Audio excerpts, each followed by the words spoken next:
देश सत्संग, ये मानव जीवन सत्संग की बड़ी, सत्संग से मानव तो क्या पशुओं का भी उद्धार हो जाता है। सत्संग से तो पक्षियों का भी उद्धार हो जाता है, वृक्षों का भी उद्धार हो जाता है। सत्संग से बढ़कर इस धरती पर, इस संसार में और दूसरी कोई ऐसी चीज नहीं है जो आदमी को साथ दे सके या मुक्त कर सके। तो यहाँ सत्संग की महिमा का वर्णन किया गया है।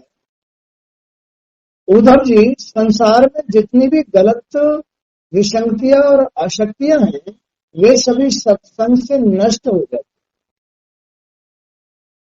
जैसे अभी तेरा बच्चा है, ये सब खराबियां कहाँ आ रही है? उसके संसार में आ रही, उसके शरीर में आ रही है। जो वो सोच रहा है, जैसी उसकी बुद्धि है, जैसा वो अपनी बुद्धि से कर्म कर रहा है, या जिंदगी जितनी उनमें गंदगी आ रही है, ये सब उसका संसार है। सबका अपना अपना संसार है। तेरा अपना संसार है, माँ का अपना संसार है, मेरा अपना संसार है, सबका अपना अपना संसार। तो संसार में जितनी भी गलत विसंगतियां और आसक्तियां हैं, जितनी विसंगतियां, कुसंगतियां, संगतियों में कुसंगति, और उन कुसंगतियों से जो आदमी के जी के अंदर आसक्तियां आती हैं, तो विसंगतियां और आसक्तियां इस संसार में जो जीव के साथ लगी हैं, उन सभी का निवारण सत्संग से हो जाता है। वे सभी सत्संग से नष्ट हो जाती हैं। सत्संग जिस प्रकार से मुझे अपने वश में कर लेता है, किसको? जीव को तो अच्छा नहीं लगता सत्संग, लेकिन ईश्वर को सत्संग बड़ा अच्छा लगता है। आत्मा को, जो आत्मदर्शी लोग होते हैं, विद्यावान लोग होते हैं, ज्ञानवान लोग होते हैं, उनको सत्संग बहुत अच्छा। लेकिन कलयुगी सांसारिक पुरुषों को ये सत्संग अच्छा नहीं लगता।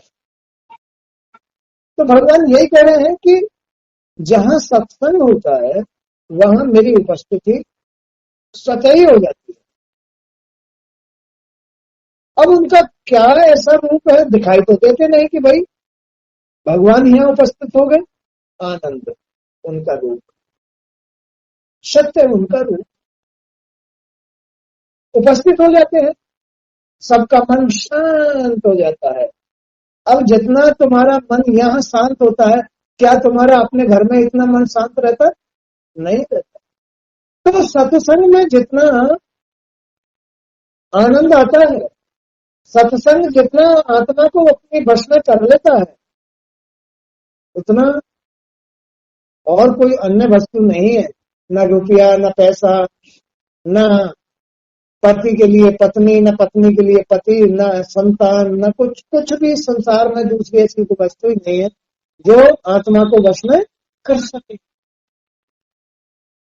तो सत्संग जिस प्रकार से मुझे अपने वश में कर लेता है, उतना योग, साख्य, धर्म पालन, स्वाध्याय तक भी नहीं करता।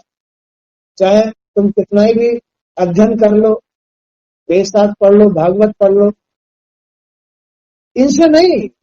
यहाँ जो आकर के सत्संग सुनेगा, सत्संग सुनेगा, उसको अपने आप ही आनंद आएगा, ईश्वर मिलेगा।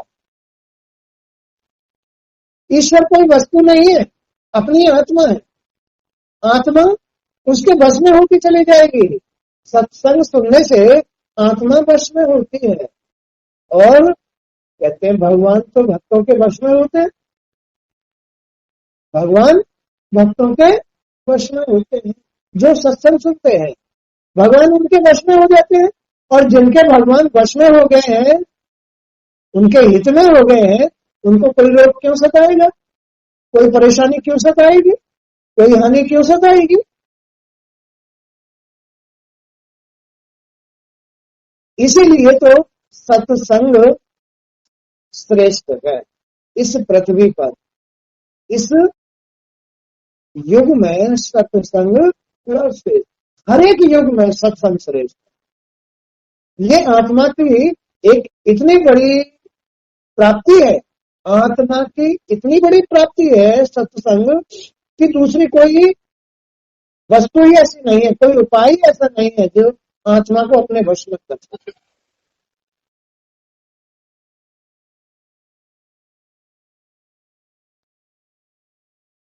निष्पाप उद्धव जी, यह इस युग की बात नहीं, सभी युगों की बात है।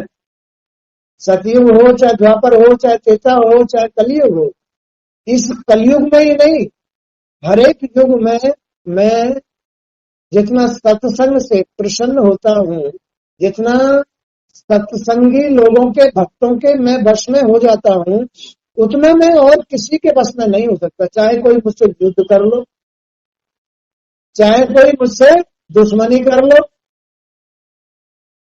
चाहे कोई मेरी कितनी बड़ी दुनिया को ले जाओ, मुझे कोई वश में नहीं कर सकता और किसी बात से। लेकिन सत्संग में ये सब मेरी लीलाओं का वर्णन है। मुझे भी पता नहीं है कि मैं कैसा हूं, लेकिन कम से कम मुझे सत्संग में ये बातें सुनने को तो मिलती है कि तू ऐसा है। भगवान इसलिए खुश हो जाते हैं कि मैं ऐसा हूं। तो यह इस युग की बात नहीं, सभी युगों की बात है।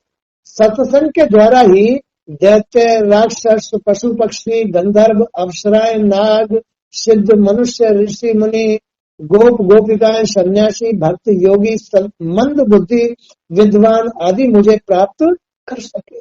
अरे लो, मंद बुद्धि वाले भी अपनी आत्मा को प्राप्त करके सुखी हो जाते हैं।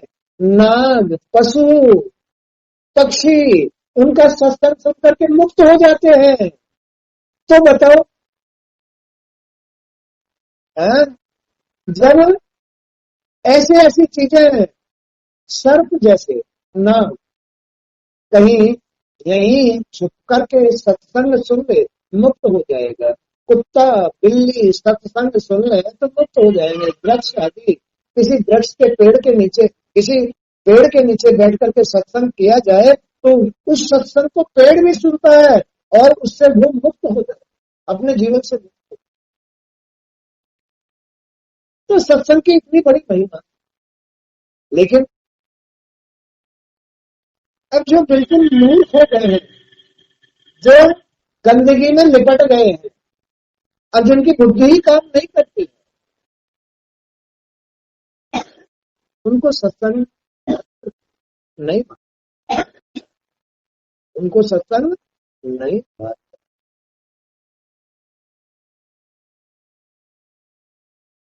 उन लोगों ने तो वेदों का अध्ययन, उन लोगों ने न तो वेदों का अध्ययन किया था, न विधि पूर्वक महापुरुषों की उपासना की थी, जो अभी मैंने बतलाए। कौन कौन? दैत्य हो, चाहे राक्षस हो, चाहे पशु पक्षी हो, चाहे योगी गंधर्व हो, चाहे नाग सिद्ध हो, मनुष्य हो, ऋषि मुनि हो, गोप गोपिकाएं हो, सन्यासी हो, चाहे मंदबुद्धि विद्वान हो, कोई भी मुझे प्राप्त करना चाहता है तो सत्संग सुने, सत्संग सुने, उससे मैं आसानी से प्राप्त हो जाता हूं।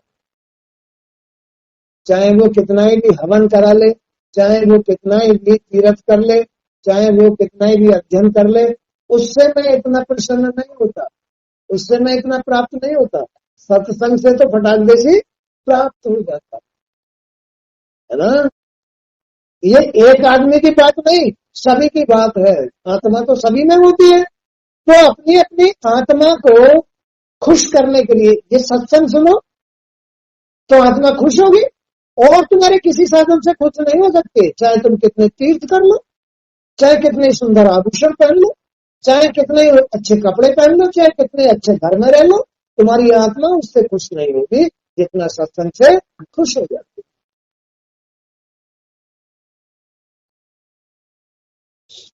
इसलिए उधर तुम श्रुति स्मृति विधि निषेध प्रवृत्ति निवृत्ति और सुनने योग तथा सुने हुए विषयों का परित्याग करके सर्वत्र मेरा ही सत्संग सुनो। साधुओं से, संतों से, योगियों से, व्यासों से, भागवत जहां होती हो वहां बैठ करके मेरा सत्संग सुनो, तो मैं उसको अमर कर दूंगा, निरोग कर दूंगा उसको, अपने भक्त को जो मेरी लीलाओं का वर्णन सुन रहा है, सत्संग सुन रहा है। मुझे भी पता नहीं है कि मैं कैसा हूं, तो मैं तो सब में बसता हूं, चाहे पशु हो, पक्षी हो, कीट हो, पतंगे हो, स्त्री हो या पुरुष हो, मानव कोई भी हो, मैं तो सभी में वास करने वाला हूं, सभी का आधार हूं, मूल हूं, और मेरी प्रसन्नता ही उसकी जिंदगी है, मेरी खुशी ही उसकी कामयाबी है, मेरी खुशी ही उसको सुख रखने वाली है, संपन्न रखने वाली है, मुक्त कराने वाली है। मेरी खुशी जो मुझे सत्संग के माध्यम से प्रसन्न कर लेता है। अरे तो सब काम छोड़ो, पहले सत्संग सुनो आकर के। जब सत्संग से भगवान इतने जल्दी खुश हो जाते हैं, इतना जल्दी मतलब उसका उद्धार कर देते हैं और सब कुछ दे डालते हैं, तो सत्संग ही सुनो फिर तो सत्संग सुनो। सत्संग सुनने से वो साफ कर रहे हैं इस बात को कि मैं जितना सत्संग से खुश होता हूं उतना और किसी चीज से खुश नहीं होता। और जो मेरे भक्त सत्संग सुनते हैं, मैं उन्हें अमर कर देता हूं, उन्हें मुक्त कर देता हूं, उन्हें निरोग कर देता हूं, उन्हें धन संपन्न कर देता हूं, उन्हें संसार में किसी प्रकार का कष्ट नहीं होने देता हूं। ये मेरी गारंटी है। क्या ये मेरी गारंटी है गारंटी नहीं?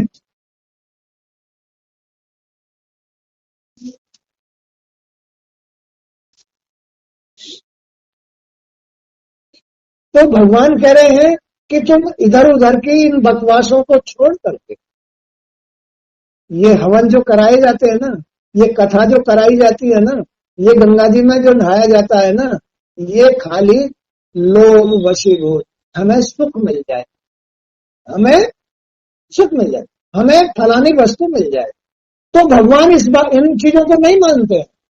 भगवान कहते हैं इन आडंबरों को छोड़ दीजिए, मैं इनसे खुश नहीं होता हूं, इनसे मैं खुश नहीं होता। अरे मुझे तो डायरेक्ट चीज चाहिए, सत्संग मेरा डायरेक्ट कनेक्शन है, सत्संग मेरा डायरेक्ट कनेक्शन है। अब तुम कर रहे हो हवन, उससे तुम ही खुश नहीं है तो मैं कहां से खुश हूंगा? तुम्हारा ही चित्त खराब हो रहा है, तुम कथा करा रहे हो, हवन करा रहे हो, तीर्थ गंगा जी नहाने जा रहे हो या और कहीं जा रहे हो, तुम्हारा ही चित्त ठिकाने नहीं, मन ठिकाने नहीं है, तो फिर तुम मुझे कैसे खुश कर सकते हो? अरे सत्संग में कम से कम तुम्हारा मन शांत होगा, तुम स्थिर होगे, बुद्धि स्थिर होगी, तो मैं भी स्थिर हो जाऊंगा। तो जितना मैं इस सत्संग से खुश होता हूं, उतना किसी तीर्थ, स्वाध्याय, अध्ययन या और भी ढोंग ढपासों से खुश इन्हें छोड़ दीजिए। ये मेरे काम की चीज नहीं है, ये तो तुम्हारे काम की चीज है। क्या है ये? भैया हवन करा दिया, मेरी ये इच्छा पूरी हो जाए।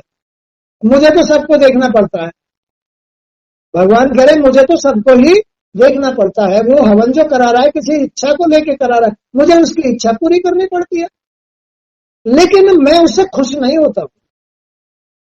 वो स्वार्थ बस करता है। जो भी कोई हवन करता है, कथा करता है, गंगा जी नहाने जाता है, नीलकंठ जाता है या कोई कहीं भी जाता है, वो स्वार्थ बस जाता है, लेकिन मैं उससे खुश नहीं होता। लेकिन ये